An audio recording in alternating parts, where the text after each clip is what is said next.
আসসালামু আলাইকুম। সকাল সকাল সবজি তুলতে চলে আসছি। দেখেন দেখেন আমার গাছের অবস্থা দেখেন, আর ফুলগুলা মাশাআল্লাহ কি সুন্দর সুন্দর ফুল।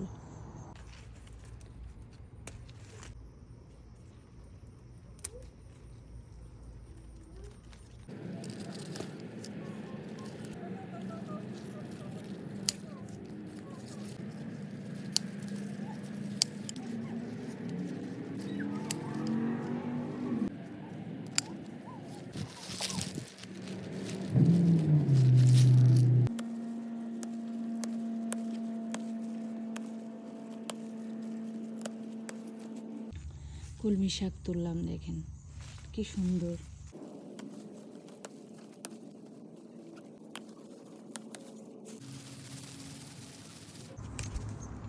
এই যে দেখেন, আজকে আমি গাছের বেগুন দিয়ে ইলিশ মাছ দিয়ে রান্না করব।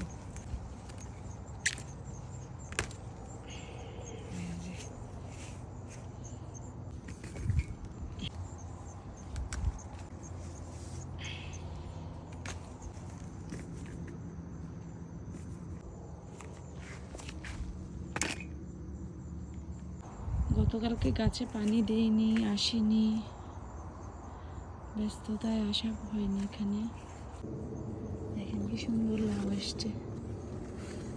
এই ধুন্দল ভাবছি ঝিঙ্গা, হলো ধুন্দল। এটাকে বীজ রাখবো, এটা বেশি দেখতে পাইনি, বড় হয়ে গেছে, এই জন্য এটাকে বীজ রেখে দিছি।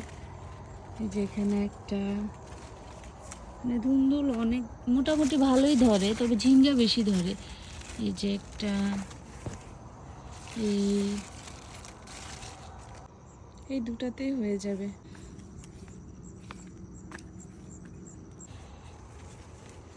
এই সিম আমার হাজবেন্ডের এত পছন্দ, আর আলহামদুলিল্লাহ এবার এই সিম আসছে। যে সিম গাছ এত বড় হয়েছে যে গাছের একদম খুঁটি ভেঙে পড়ে গেছে। এই যে সিম গাছের খুঁটি ভেঙে গেছে। ঢেঁড়স আর অল্প কয়দিন থাকবে, তারপর আর থাকবে না।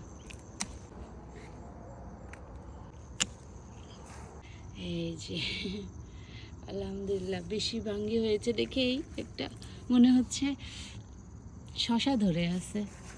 শশা গাছে শশা যেমন ধরে থাকে ওরকম। এই যে খেতেও তো ভালো লাগে না, কিন্তু দেখতেই সুন্দর।